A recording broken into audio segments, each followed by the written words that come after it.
You have been out there with the spray bottle. The black spots showed up on your knockout roses. You did what everyone says to do. You sprayed a fungicide, and the spots did not go away. New leaves went spotty anyway. The plant kept dropping leaves. And by now, in September, half the bush looks bare and blotched no matter how faithfully you have been treating it. The spray is not failing because you bought the wrong one or did not spray often enough. It is failing because spraying a spotted leaf in September is treating the wrong thing at the wrong time, and almost nobody tells you that. That is the lie in the title, and it is worth understanding because it changes what you do about this disease forever. Here is the piece that reframes everything. A fungicide does not cure black spot. It cannot. Once a leaf has those spots, the fungus is already inside it, and no spray brings that leaf back.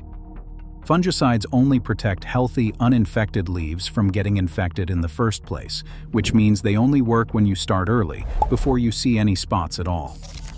By September, the infection has run its whole course, the leaves are already dropping, and the spray you are applying is protecting almost nothing.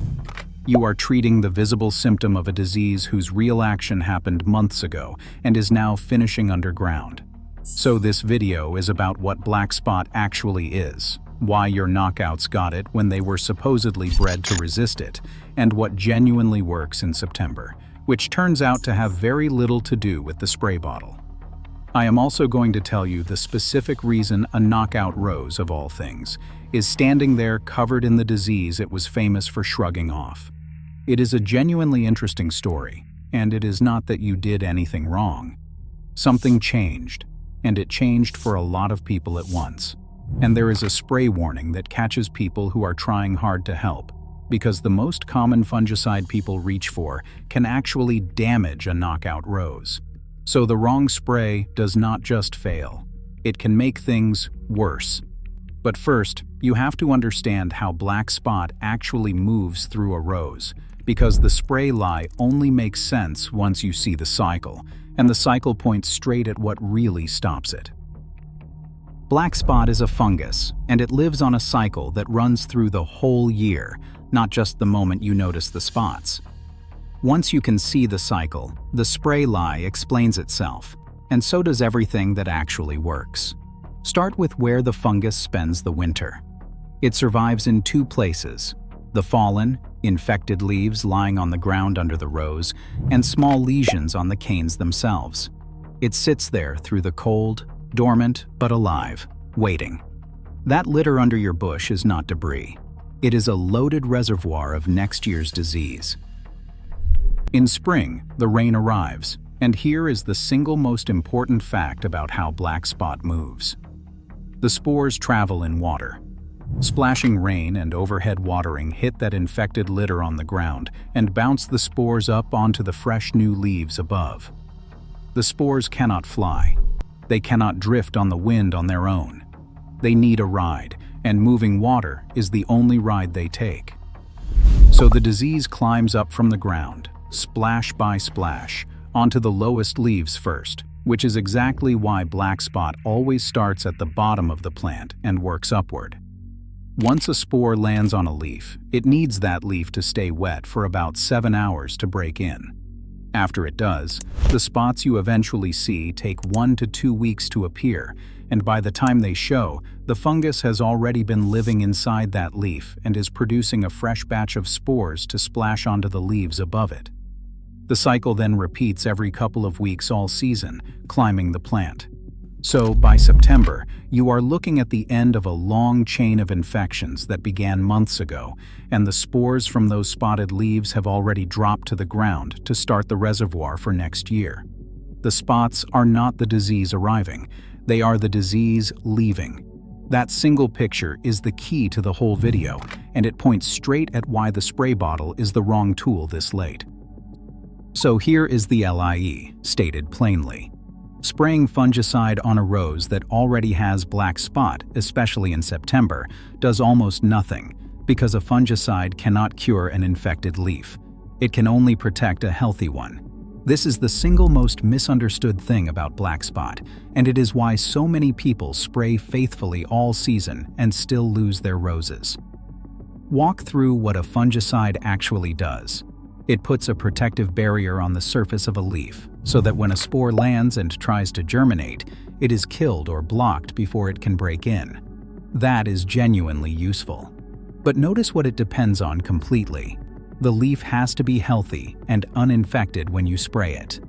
The protection is a shield placed in front of the door before the intruder arrives. Once you can see spots on a leaf, the intruder is already inside. The fungus has penetrated the leaf tissue, colonized it, and is living in there producing spores. Nothing you spray on the surface of that leaf reaches the fungus growing inside it, and nothing brings the spotted leaf back to health. You cannot unspot a spotted leaf. It is done, and it is going to yellow and drop no matter what you do to it. So spraying works in exactly one situation, and it is the opposite of what people do. It works when you start early, in spring, before any spots appear, and keep a fresh protective layer on the new leaves every 1 to 2 weeks as they grow and as rain washes the last coat off.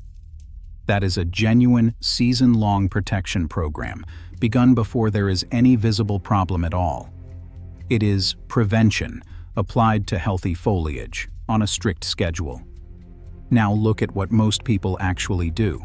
They wait until they see spots, which means until the plant is already infected, and then they start spraying onto leaves that are already colonized, often in late summer when the infection has been running for months.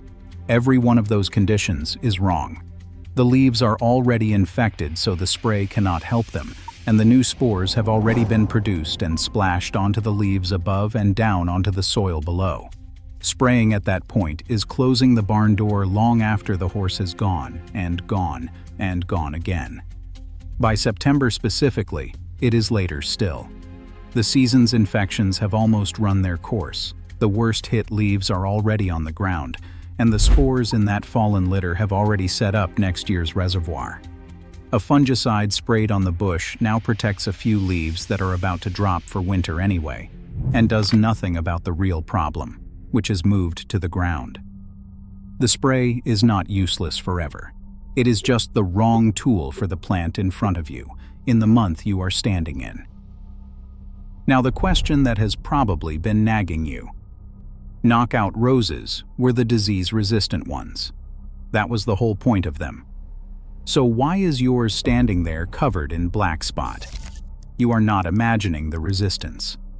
When the knockout rose was introduced in 1999, it genuinely was a breakthrough, bred specifically to shrug off black spot, and for years it lived up to it.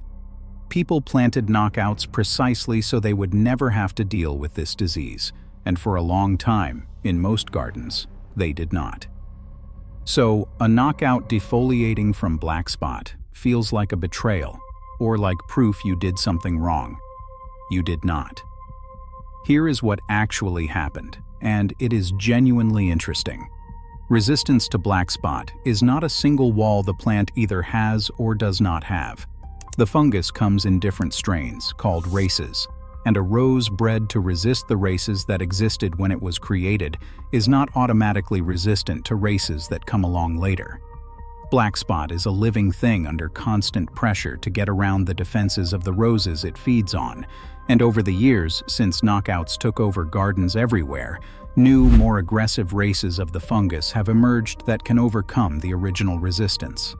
So the resistance did not fail because your plant is weak, or because the variety was oversold. It failed because the pathogen evolved around it. The extension pathologists put it plainly. A cultivar's resistance varies depending on which race of the fungus is dominant in your particular area, and in a lot of areas the dominant races have now caught up with knockout. Your rose is resistant to the black spot of 15 years ago, and it is meeting the black spot of today. Two things make it worse, and both are worth knowing: age and stress. A young, vigorous knockout fights the disease far better than an old, tired, or stressed one. And here is the vicious circle. Black spot causes defoliation. Defoliation drains the plant's energy. A drained plant is more susceptible next year. So an older knockout that has been quietly losing this fight for a few seasons gets hit harder each time. The resistance wears thinnest on the plants that have already been worn down. None of this means the plant is doomed, and it does not mean you are stuck spraying forever. It means the resistance you were counting on is no longer doing the whole job by itself, and the rest of the job is the sanitation we are about to get to, which is what actually breaks the cycle. Quick one, right here, because everything about this disease comes down to knowing your specific plant and the specific weakness it carries. A knockout that has lost its resistance to the local race of black spot is a plant whose weakness you now have to work around, and you cannot manage a plant well until you understand what it is and what it is prone to. That is true of every shrub in your garden, and the one standing a few feet from your roses in most beds proves it hardest. The hydrangea. Because a hydrangea is not one plant, it is 6 different types wearing one name, each with its own quirks and its own failure modes, and people fight the wrong problem on it constantly.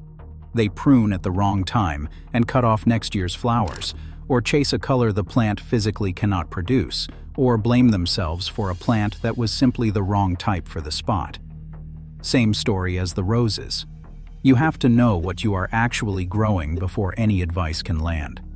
So I put the honest version in one place. It is called the Hydrangea Mastery Guide. It sorts all 6 types in about 90 seconds, so you know exactly what you have and how to treat it. It gives you the prune by type calendar, so you never cut off a season of flowers by mistake. It explains the real reason the color changes, which is not the pH, whatever you were told. And it walks through the 5 myths that cost people an entire season. 29 pages, $27, instant PDF, 7-day money-back guarantee, and the link is in the description at waltgreer.com. It ends the way this channel always does, with the part nobody selling you a miracle will admit. 4 of the 6 types cannot change color no matter what you pour on the soil. Fertilizer will never fix a hydrangea that will not bloom. A guide that only tells you what to do is only half a guide. Now, what actually works on your roses in September, since it is not the spray bottle? So here is what actually works in September, and it is not glamorous, and it does not come in a bottle. Sanitation. Cleaning up the reservoir before it seeds next year. Go back to the cycle. The disease overwinters in the fallen, infected leaves under the plant and in lesions on the canes, and every one of those spotted leaves that drops adds to a stockpile of spores waiting on the ground for spring rain to splash them back up. So the single most valuable thing you can do in late summer and autumn is remove that reservoir, because a spore that is bagged and gone can never reinfect your rose. Start with the ground. Rake up every fallen leaf from under and around the rose, and be thorough, because that litter is the loaded reservoir for next year. Get it all, right down to clearing the soil surface under the bush. This one action, done properly, does more to control next year's black spot than a whole season of late sprays, because it empties the source instead of chasing the symptom. Then the disposal, and this part matters more than people think. Do not compost those leaves. A home compost pile does not get hot enough or stay hot enough to reliably kill black spot spores, so composting infected leaves just stores the disease and hands it back to you when you spread the compost. Bag them for the rubbish, or burn them where that is allowed. Out of the garden entirely. Next, take the worst infected leaves off the plant itself. Any leaf that is heavily spotted is already producing spores, so removing it stops that leaf infecting the ones above it. Do not strip the plant bare, because even a spotted leaf does a little photosynthesis, and the plant needs its energy going into winter, but pulling the worst of them slows the spread. And clean your pruners between cuts with a household cleaner when you are cutting anything infected, because dirty blades carry the spores from cut to cut. Now, change the thing that spreads it. Water at the base of the plant, never over the top. Overhead watering is the perfect delivery system for black spot. splashing spores up from the soil and then keeping the leaves wet for the hours the fungus needs to break in. Water at ground level with a can or a soaker hose, and do it in the morning so any splashed foliage dries fast. That one habit removes the ride the spores depend on. None of this cures the leaves you can already see. It breaks the chain that would carry the disease into next year, which is the only win actually available to you in September. Now, a warning for the people trying hardest, because the most common fungicide reached for against black spot can actually damage a knockout rose. Say the cycle explanation has convinced you to spray preventively next spring, done right, and started early. Good. But which spray matters, because knockout roses have a specific sensitivity that catches people off guard. The classic, widely sold garden fungicide chlorothalonil, sold under the name Daconil and found in many all-purpose products, can burn the foliage of knockout roses. The plant disease handbooks flag it directly. Knockout and a few other varieties can react to it with damaged, scorched leaves. So the very bottle many people grab first is one that can harm the exact rose this video is about, especially applied in summer heat. Sit with what that means for the person doing everything they think is right. They see spots, they buy the best-known fungicide on the shelf, they spray it on their knockouts in the summer, and they get 2 failures at once. The spray does not cure the black spot that is already there, because no spray does. And it may scorch the foliage on top of the disease, so the plant looks worse, and they conclude the rose is simply doomed. The wrong spray, at the wrong time, on a sensitive plant, is genuinely worse than no spray at all. If you do choose to run a preventive program next season, read the label for rose safety, avoid chlorothalonil on knockouts, and lean toward the gentler options that are easier on the plant, like sulfur used outside of hot weather, or a product specifically labeled and known to be safe for these roses. And whatever you use, remember it is prevention on healthy spring foliage, on a schedule, not a rescue for a spotted plant in September. Honestly though, for most home gardeners with knockouts, the better path is to skip the spray tightrope altogether and put that effort into the sanitation and the cleanup, which carry none of the risk of burning the plant and do more to break the cycle anyway. Now the long game, because the real win against black spot is not made in September at all. It is made in the dormant season, when you empty the disease out of your garden before spring can restart it. Everything so far slows this year's cycle. Breaking it for good means going after the 2 places the fungus overwinters, in the window after the leaves drop and before new growth begins. Do this, and you deprive next year's disease of its starting material. First, the ground, one more time and more thoroughly. After the rose has dropped its leaves for winter, do a complete cleanup underneath it. Every last fallen leaf raked up and removed, the soil surface clean. Autumn and winter leaf litter is the single biggest reservoir of spring spores, so clearing it completely is the highest value thing you will do all year against this disease. A layer of fresh mulch over the cleaned soil afterward helps too, because it covers any spores you missed and stops them splashing up. Second, the canes. The fungus also overwinters in small lesions on the stems themselves, so dormant season pruning removes another chunk of the reservoir. Prune your knockouts, as you would any shrub rose in late winter, taking out dead and weak wood and cutting back the old growth, and cut out any canes showing the dark, spotted lesions of black spot. Clean your pruners between cuts. Those infected canes would otherwise release spores directly onto the new leaves in spring, so removing them empties the source before the season starts. That combination, a clean ground and clean canes going into spring, plus watering at the base and starting any preventive spray early on the fresh foliage, is what actually keeps a knockout reasonably clear. Not the September spray bottle, the unglamorous cleanup at both ends of the dormant season. And now the honest part, the point where a plant is not worth saving. If you have a knockout that goes fully black spotted and defoliates completely every single year, no matter how well you clean up around it, that plant has genuinely lost the fight against the race of black spot in your garden. There is no shame in it and no failure on your part. The pathogen simply beat that variety in your conditions.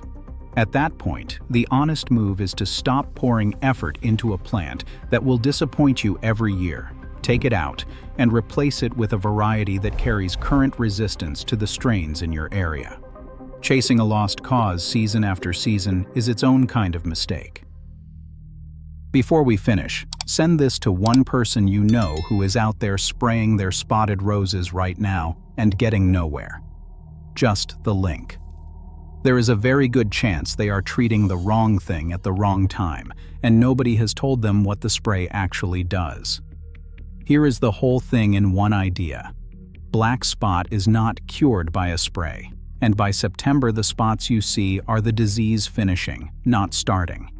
The spores that made them have already dropped to the ground to wait for spring. So the spray bottle, this late, is the wrong tool aimed at the wrong part of the plant. A fungicide only ever protects healthy leaves from infection, which means it only works started early, before you see any spots, kept up on a schedule through the growing season. Spraying a plant that is already covered in spots does almost nothing, because the fungus is inside those leaves where no spray reaches, and they are going to drop regardless. Your knockout got black spot even though it was bred to resist it, because the fungus evolved. New, more aggressive races have emerged that get around the original resistance, and older, stressed plants get hit hardest. The resistance did not fail you. The pathogen caught UP. What actually works is cleaning up the reservoir. Rake up and bag every fallen leaf, never compost them, take off the worst infected leaves, and water at the base instead of over the top so you stop splashing spores around. Then the real fix, at both ends of the dormant season. A complete cleanup of the ground and the canes, so the fungus has nothing to overwinter in and nothing to splash up next spring. Be careful with the spray even when you do use it, because the most common fungicide, chlorothalonil, can scorch a knockout. And be honest about the plant that fails every single year no matter what, because at some point, the kindest move is to replace it with a variety that still resists the strains in your garden. Get that right, and you break the cycle instead of chasing the spots, which is the only thing that ever actually clears this disease. Subscribe and hit the bell and stick around. We do this the honest way here in the Forgotten Knowledge Library, which means telling you when the thing everyone sells you is aimed at the wrong problem and what genuinely works instead. It is free and it always will be. And drop a comment telling me how bad the black spot got on your roses this year and whether you have been spraying, because I suspect a lot of you are about to put the bottle down. Next time, another thing everybody treats the symptom of, while the real cause sits somewhere else entirely. I will see you in the next one.